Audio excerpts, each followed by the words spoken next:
Bonjour à tous. J'aimerais vous parler de trois choses.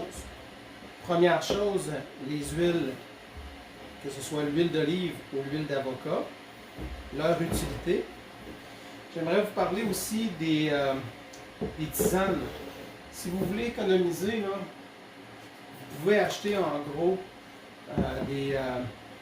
les feuilles, les tiges.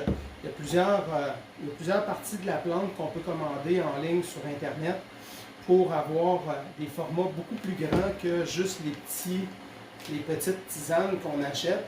Comme si vous regardez ça ici, vous pouvez l'acheter déjà en 50 grammes dans un contenant là, comme ça ici.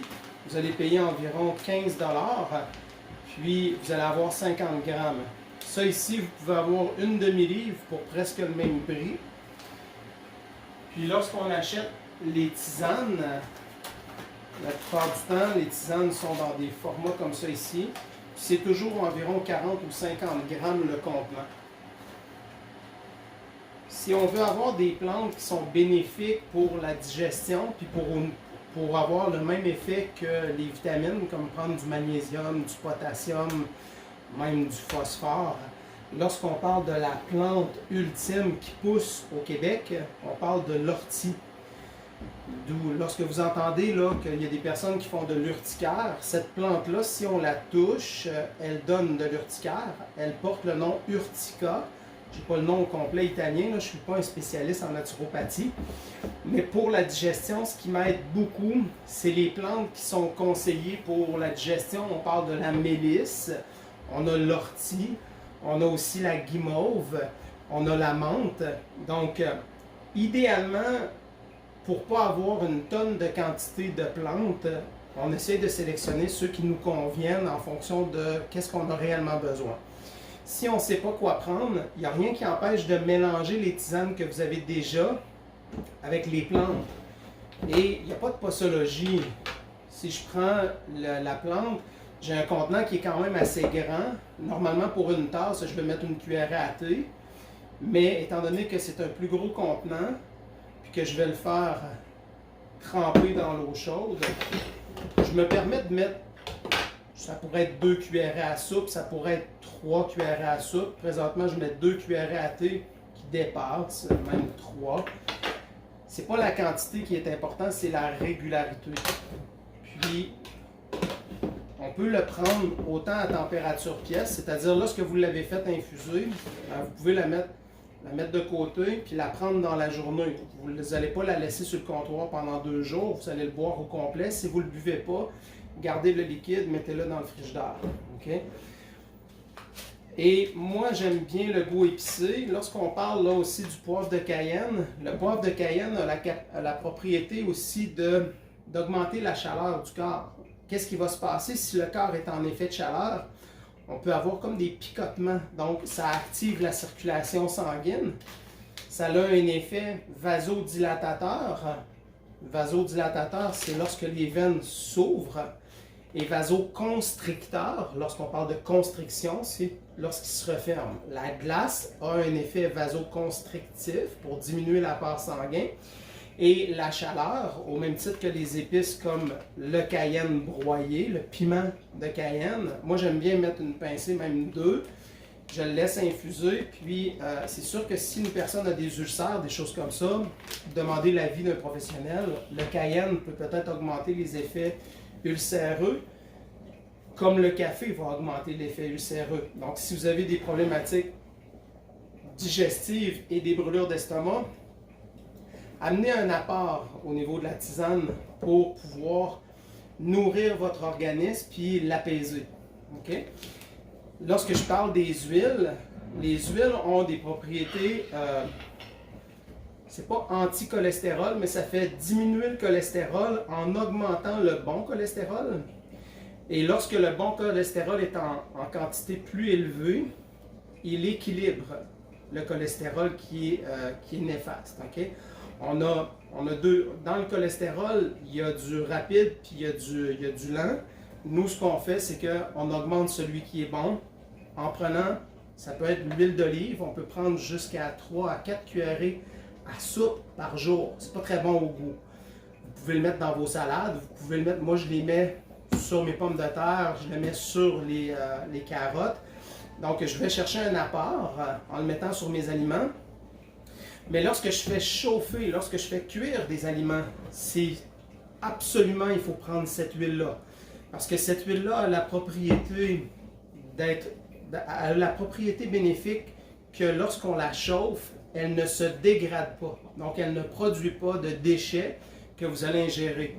Si vous prenez une huile d'olive, vous la faites chauffer, elle ne tolère pas la température élevée, donc elle crée des déchets et les déchets vont dans votre organisme. Donc lorsque vous le savez, faites pas exprès. Utilisez toujours cette huile-là pour la cuisson et utilisez l'huile d'olive pour les autres utilités que vous avez à mettre dans vos salades ou lorsque vous voulez hydrater là, certains aliments avec de l'huile.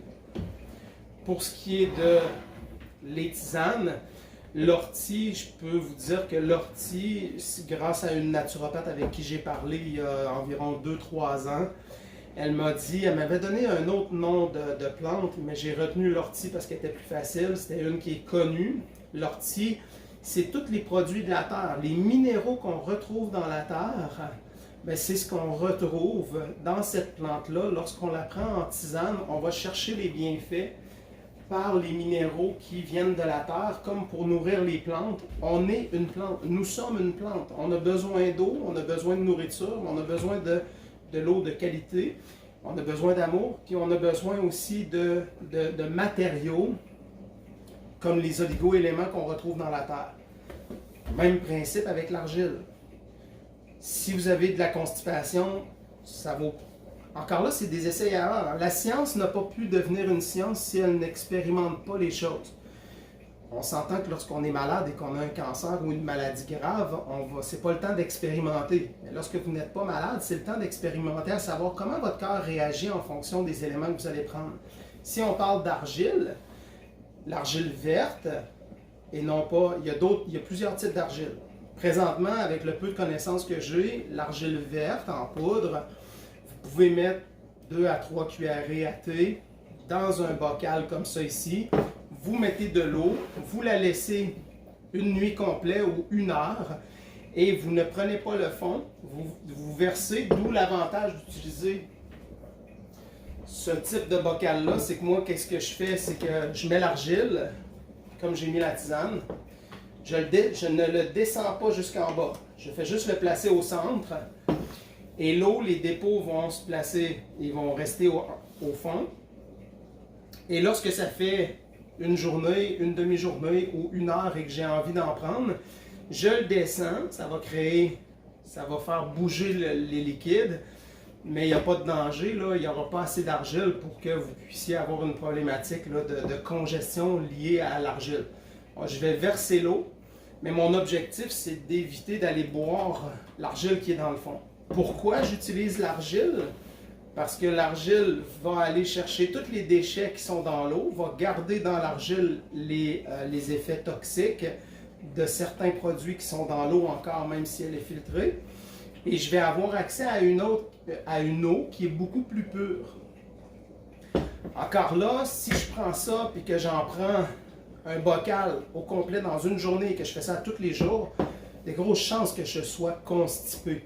Donc, vous pouvez le faire en petite quantité, à petite dose, pour voir comment votre corps, dès les 3 premiers jours, si vous allez le voir, s'il y a des effets indésirables, dont la constipation. Mais faites attention, parce que la constipation, c'est une chose, mais un équilibre des selles, c'est une autre chose. Si vous êtes en diarrhée et que vous passez de la diarrhée à une selle qui est plus consistante, c'est positif. Parce que le corps, on ne veut pas avoir de diarrhée. La diarrhée, c'est un symptôme d'intolérance. Le corps, il n'arrive pas à absorber les liquides, il n'arrive pas à absorber les nutriments, les choses essentielles, donc il l'élimine en eau au lieu de les garder dans son organisme. Donc il y a une intolérance à quelque part, donc c'est un peu comme si je me coupe et que le sang coule tout le temps. À un moment donné, je vais avoir des carences en fer. Je vais manquer de sang, je vais manquer de liquide, au même titre que si je vais aux toilettes et que je suis toujours en diarrhée, ben, je vais avoir un manque d'eau à quelque part, je vais être déshydraté et j'aurais pas pensé à cet aspect-là de les selles.